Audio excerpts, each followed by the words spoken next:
sobre a vida, porque se vocês estão aqui hoje, não é por acaso.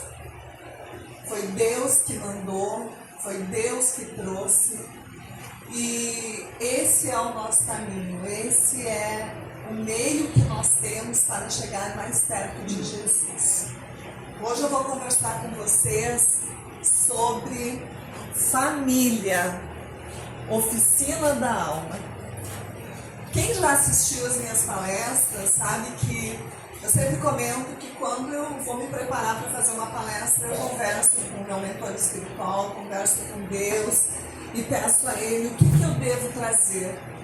Porque eu sei o que é ficar sentado ouvindo alguém falar. E aí eu sei da responsabilidade que eu tenho em estar aqui na frente, ou na sala de aula, ou em qualquer outro lugar, falando com pessoas. E diante de várias situações que nós vivemos vimos a mídia divulgar durante esses primeiros meses do ano, eu pensei, nós precisamos falar sobre família, sobre a responsabilidade que temos quando formamos uma família. Não julgar, ninguém está aqui para julgar. Quando eu fazia o magistério, lá bem atrás, eu tinha uma professora de psicologia da aprendizagem que ela dizia assim: um dia famílias serão ilhas. E eu achava que aquilo que ela falava uma besteira. Mas hoje eu consigo ver, diante de toda a vivência que eu tenho, que existe constituição familiar, mas que não é aquilo que deve ser enquanto família. E eu hoje vou falar sobre todas as formas de família.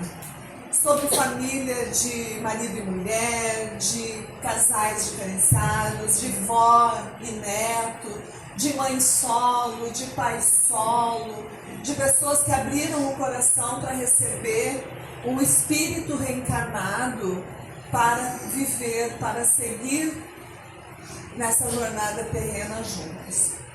Então eu espero que eu possa tocar o coração de vocês um pouco. Quando a gente olha assim para uma imagem de família, qual é o primeiro pensamento que vem na nossa mente? A gente olha, vê alegria, vê amor, vê acolhimento, vê carinho, vê aconchego, um abraço. Mas se a gente for olhar um pouquinho mais profundamente e em silêncio, a gente vai perceber que também pode existir diferenças, dificuldades, dores, desafios. Talvez seja isso o que realmente demonstre e torne verdadeiro o sentido da família. À luz do Espiritismo, a família não se desfaz no momento da reencarnação. Quando a gente tem uma família, a gente tem um reencontro espiritual. Espíritos que voltaram a se encontrar em outros momentos. Família é um campo de aprendizado.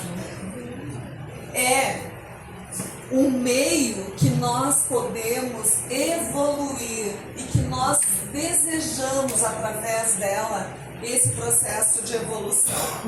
No Evangelho segundo o Espiritismo, a gente aprende que os laços de família não são destruídos pela reencarnação, mas sim são fortalecidos.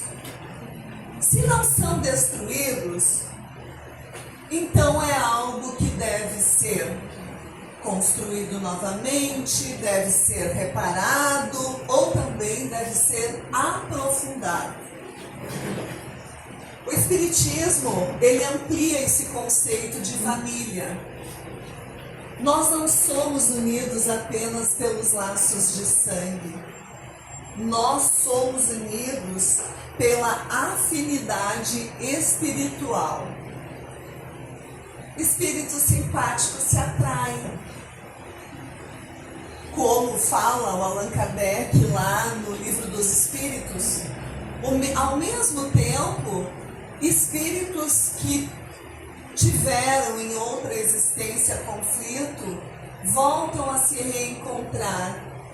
E isso não pode ser visto como um castigo, uma punição de Deus, mas sim a misericórdia divina que possibilita, através desse encontro, que esses espíritos tenham uma nova oportunidade de reparação, de reconciliação. Pensem nas famílias de vocês. Deus não erra na composição das famílias. Se nós estamos juntos com as pessoas que nos cercam na nossa casa, isso não foi o acaso que fez, mas sim uma história da centelha divina que está acontecendo. E é por isso que quando a gente tenta compreender a família, a gente olha para ela e imagina ela como uma verdadeira oficina da alma. E o que é então uma oficina? Quem é mecânico aí? Tem algum mecânico? Quem é costureira? Nós somos, quando a gente fala em oficina, a gente fala em um lugar que tem trabalho, em um lugar que há esforço, em um lugar que aprende-se a fazer, porque tu desmonta, vê o problema. Chega na oficina, o cliente relata, vai lá, mexe no motor, mexe na parte física do carro, vai ter um esforço, porque vai ter que entender o que está acontecendo, vai aprender a lidar, vai errar, vai corrigir. Assim é a família. E mesmo assim, a oficina está sempre em movimento. Ela nunca vai ficar um lugar pronto e acabado, mas sempre num processo de constante construção. Emmanuel, ele fala que o lar é a oficina onde a gente aprimora os sentimentos e aonde a gente modifica as nossas imperfeições. Aquilo que a gente veio melhorar aqui. Então, por que a gente tem que viver com pessoas difíceis, né? Porque a gente precisa aprender. Eu sempre digo que essa vida é uma escola. E nós apenas frequentamos níveis diferentes da escola. Alguns estão nem ingressaram na escola ainda, outros estão na educação infantil, bem no primeiro nível, outros já estão na pré-escola, outros no primeiro ano, quinto ano, ensino fundamental 2, ensino médio, e alguns estão na universidade. Nós estamos em diferentes níveis de aprendizado. E esse aprendizado nos dá a possibilidade da gente aprender a desenvolver a paciência. A paciência com um familiar nosso. Perdoar. Maria Hélia falou de perdão. Quando eu estava ali ouvindo ela falar, eu agradeci a espiritualidade mais uma vez. Porque ela é tão boa, ela trabalha, ela age de uma maneira tão clara que ela trouxe através do Evangelho o perdão que eu vim conversar com vocês hoje. E eu vou falar com vocês mais um pouquinho sobre perdão. Tolerância. Tolerar o irmão, o familiar que não pensa da mesma maneira que a gente pensa. Ter humildade para olhar e admitir que nós também erramos, que nós não somos perfeitos. Eu vou falar uma história do Chico Xavier sobre perdão. Vou contar uma historinha. Eu acho sempre importante trazer algo assim.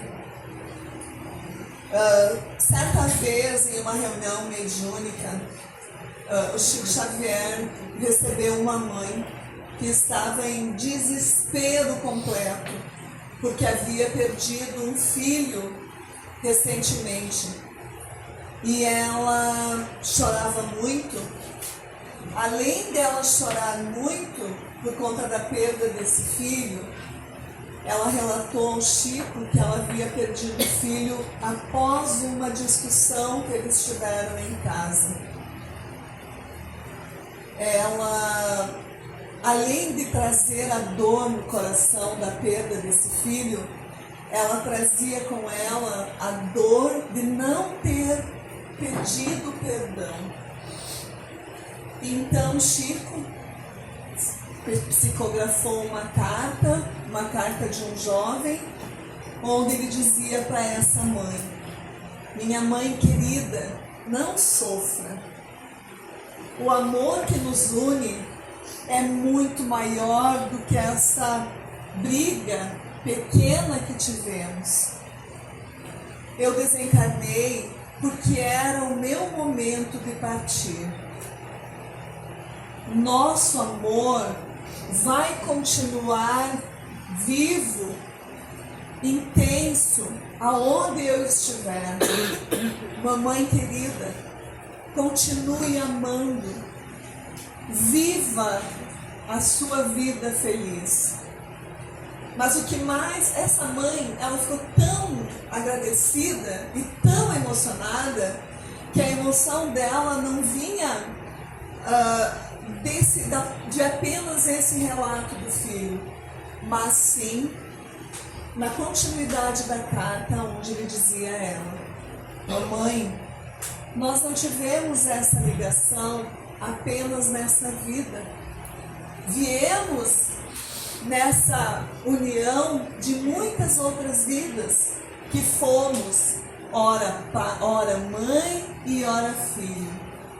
Nosso amor continuará vivo e ele vai continuar nos fazendo crescer e desenvolver afeto. Nós apenas estamos em um outro plano, estamos em planos diferentes. Essa mãe chorava compulsivamente, mas não chorava mais pela dor de não ter perdoado ou pedido perdão ao filho, mas de saber que ele permanecia vivo onde ele se encontrava. Queridos irmãos, essa é a grande prova de que a nossa relação não inicia no berço, quando a gente olha para o nosso filho pela primeira vez.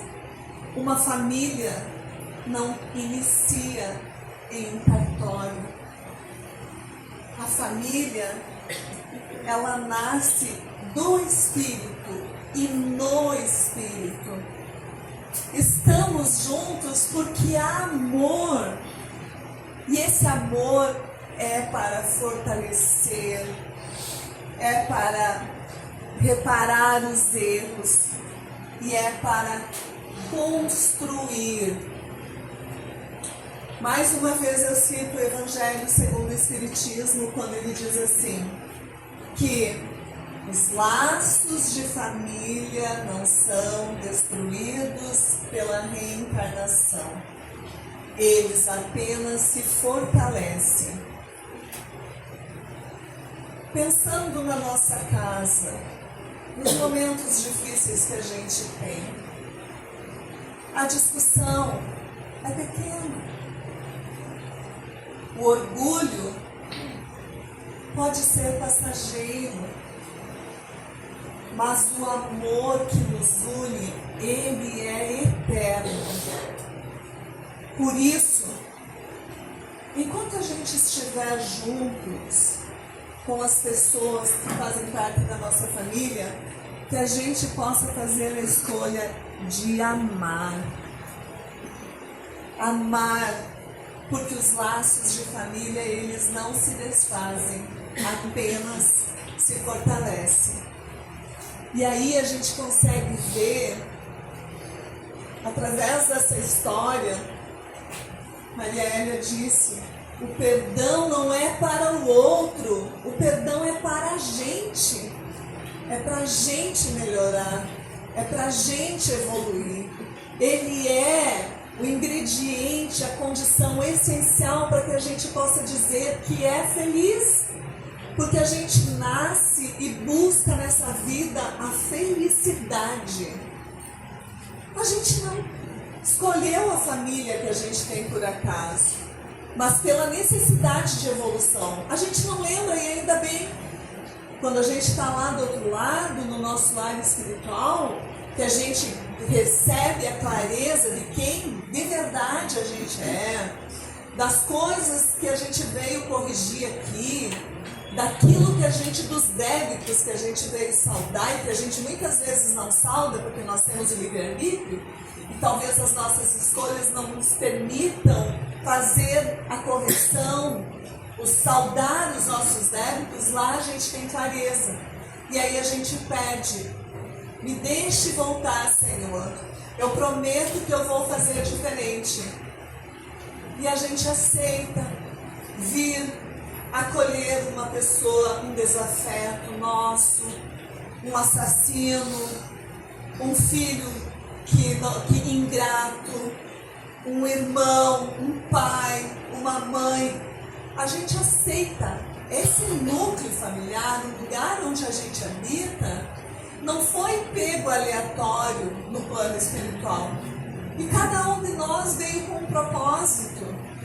Veio talvez para ajudar um filho a evoluir, veio para auxiliar, ou veio até mesmo para corrigir. Tudo vai depender da nossa condição evolutiva, como nós estamos neste plano chamado evolução, que é por onde passa tudo. O universo passa, as casas, as várias moradas do nosso Pai. E aí a gente vê, né, que a gente tem, que não existe família perfeita. Aquela família que eu coloquei na primeira imagem é uma família linda, que às vezes a gente olha e diz assim, ai, como eu queria ter uma família assim.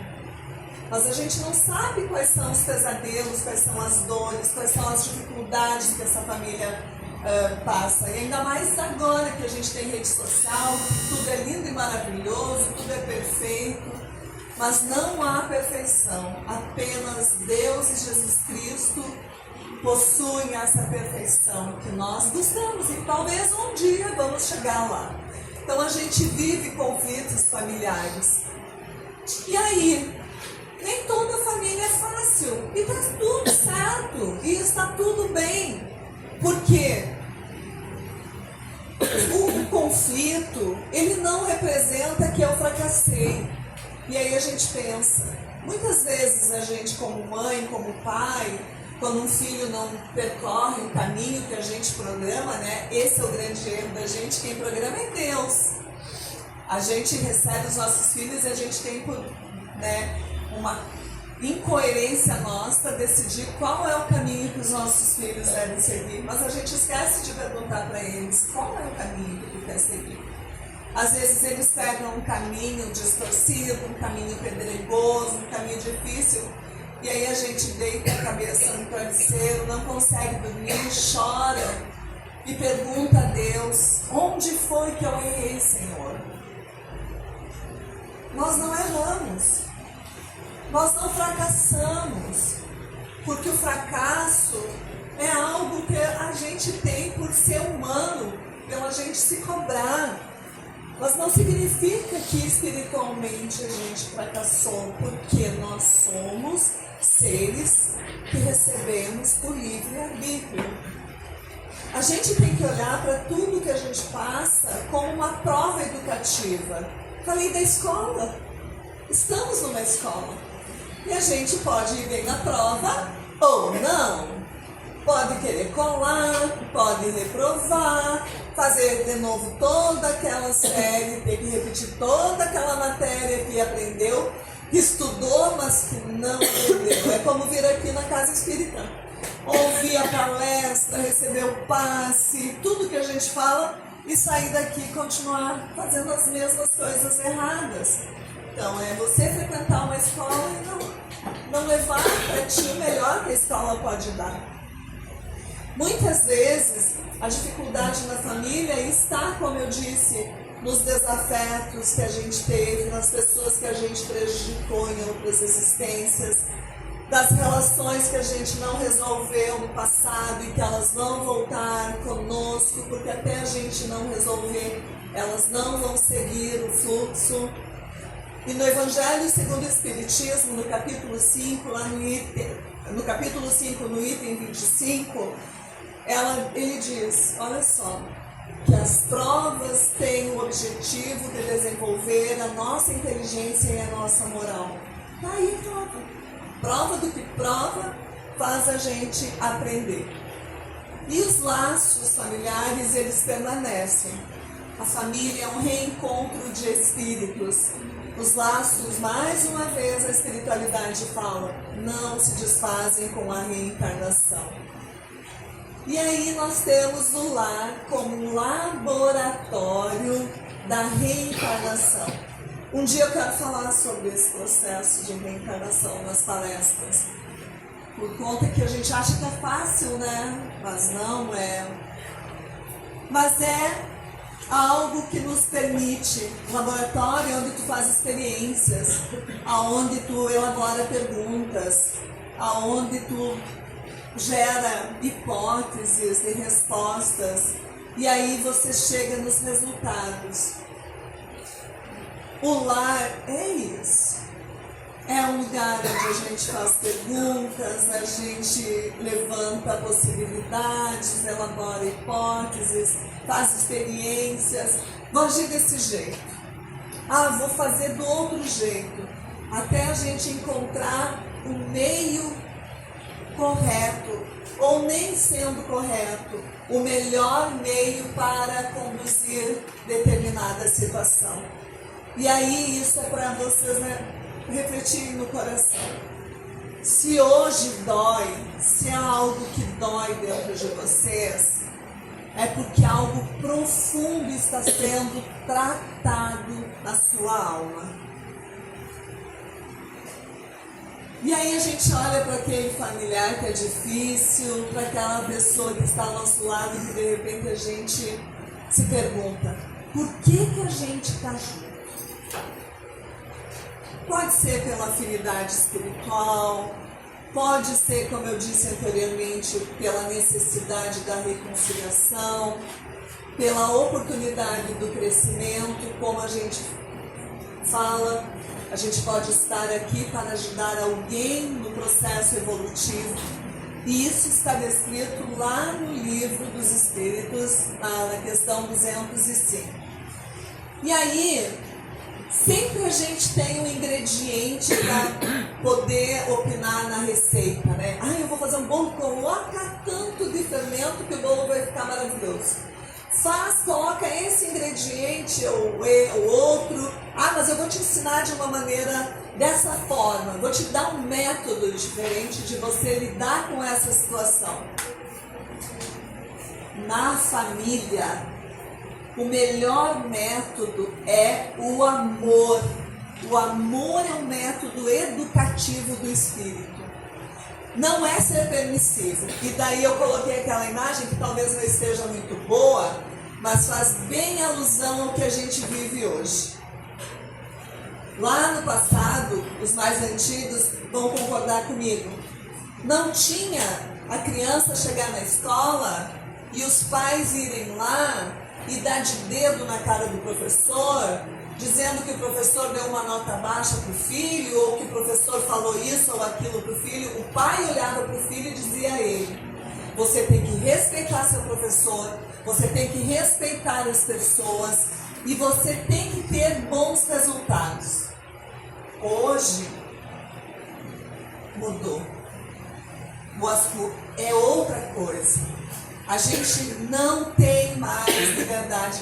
Foi dado ao professor a responsabilidade de educar as crianças. Primeiro que não é a nossa responsabilidade, a educação é familiar, é o pai e a mãe que deve fazer, o avô, a avó, quem seja a pessoa adulta que essa criança convive. A criança tem que ir para a escola e fazer o melhor que ela puder. Estudar. Gente, eu sempre digo para os meus alunos, você pode ter muito dinheiro, levem isso para vocês. E nunca é tarde para estudar. Você pode ter 70 anos e você pode ir para uma sala de aula. Você pode ter muito dinheiro, você pode morar num palácio, você pode andar nos melhores carros, mas o dinheiro pode acabar. A casa pode ruir e o carro estragar. E tu não tem dinheiro para pagar a oficina. Agora, com conhecimento, tu pode tudo. Ele nunca vai te deixar na mão.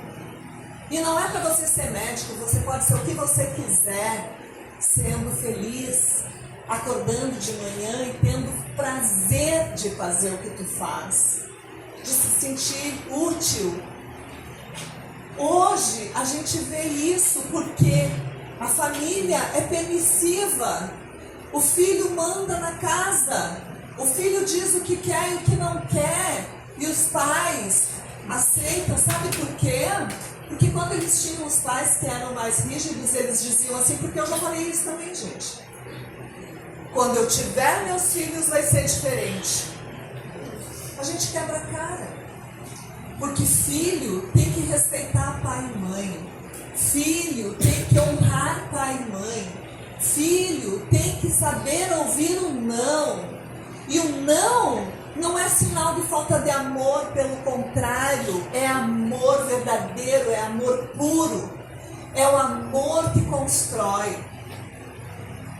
O amor como método educativo é ensinar responsabilidade, é ter responsabilidade sobre aquela pessoa que eu estou gerindo, aquela pessoa que convive comigo. Amor educativo é o exemplo diário. Não adianta eu fazer as coisas erradas e exigir que meu filho faça diferente. Eu não quero que fume, mas eu fumo perante ele.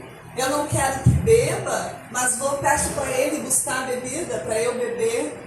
Nós temos que ser exemplos diários. Nós não podemos discutir com o nosso parceiro, com a nossa parceira, na frente dos nossos filhos. Gente, os pais estão mudando de posição numa discussão com filhos. Eles se tornam adolescentes. Eles se tornam crianças como seus filhos diante de uma discussão, onde eles devem ocupar o papel de pai, de mãe, e olhar para o filho e dizer, você não vai fazer, você vai fazer desse jeito, porque tem que ser assim. Aí, tem uma mensagem, um pensamento que eu gosto muito e falo bastante em sala de aula para os meus alunos e que eu trago para vocês. Pensem nos antepassados. Os nossos antepassados que vieram e migraram de outros países, de outros continentes e chegaram aqui desbravando uma terra de ninguém, onde encontraram tempos difíceis e geraram homens fortes. Já esses homens fortes, que somos nós, criamos tempos fáceis.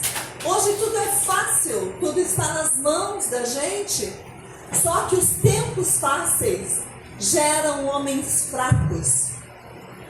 Homens com pouco conhecimento, com pouca iniciativa.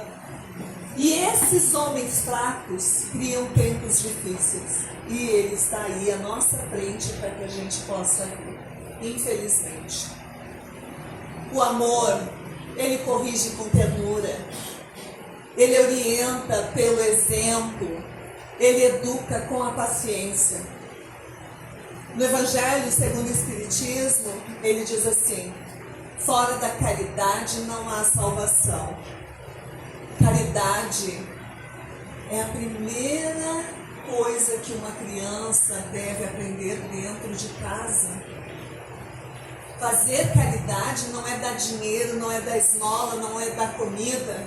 Caridade é você ter ternura, acolher, sorrir, respeitar, você olhar para o próximo, independente de quem seja esse próximo, e tratá-lo com respeito, acolhê-lo, não levar para casa. A família é o campo primordial do exercício do amor. Como que a gente pode amar na prática? Ouvindo mais, falando menos, né? Julgando menos. A gente tem mania de julgar, dialogar melhor, sem brigas, e evangelizar pelo exemplo. Está quase no fim. A evangelização, quando a gente faz o evangelho no lar, a gente transforma a nossa oficina da alma. Eu já falei sobre o evangelho no lar, meus colegas, Ricardo, Maria, toda a palestra falam sobre isso. Gente, quando a gente ora pelo outro, a gente ora pela gente mesmo. Quando a gente convida a nossa família para orar, a gente une ela. A gente transforma o ar daquele lugar, ele fica diferente. A gente se fortalece espiritualmente. Lá no Evangelho segundo o Espiritismo, no capítulo 18, no item 4, ele fala assim, que a prece é um ato de caridade. Quando o Evangelho entra no lar, o ambiente fica melhor, e então a espiritualidade se faz presente e passa a agir nesse lar. Gente, confia. Eu sou a prova viva do que o Evangelho no lar faz, modifica em um lar. É impressionante. E a família é uma oficina de almas, porque é onde tem trabalho, aonde a gente desenvolve muito esforço, aonde a gente aprende, e aprende até a última centelha de luz de vida. É onde a gente tem a possibilidade de transformação. Ela é escola, ela é oficina, ela é um hospital de almas. Emmanuel diz, ninguém evolui sozinho. A gente não vai para frente sozinho, sempre acompanhado de alguém. E se hoje a tua família para ti é um desafio, lembre-se, Deus confia oficinas importantes apenas a trabalhadores que estão em crescimento. E, segundo o Evangelho, lá do Espiritismo, no capítulo 11, no item 11 também, a gente tem como o resumo de toda essa história, de tudo isso que eu falei. Tudo se resume naquilo que Jesus nos ensinou. Ama teu próximo como a ti mesmo, independente se ele não é aquele próximo que te agrade, que não é aquele próximo que você gostaria que estivesse próximo.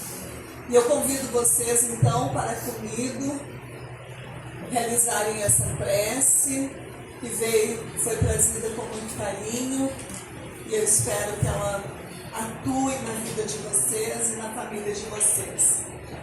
1, 2, 3, professora, né?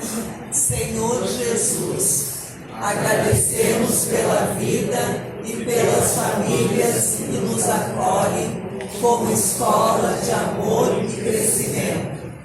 Ensina-nos a viver com paciência, escuta, respeito e ternura, transformando as dificuldades em perdão e os desafios em oportunidades de amar.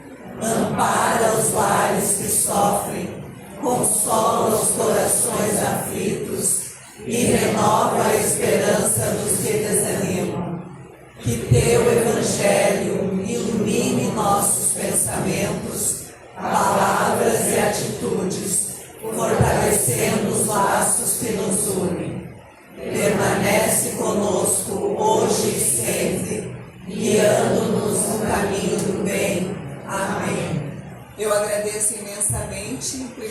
Espiritualidade Amiga, que me usou como instrumento nessa noite.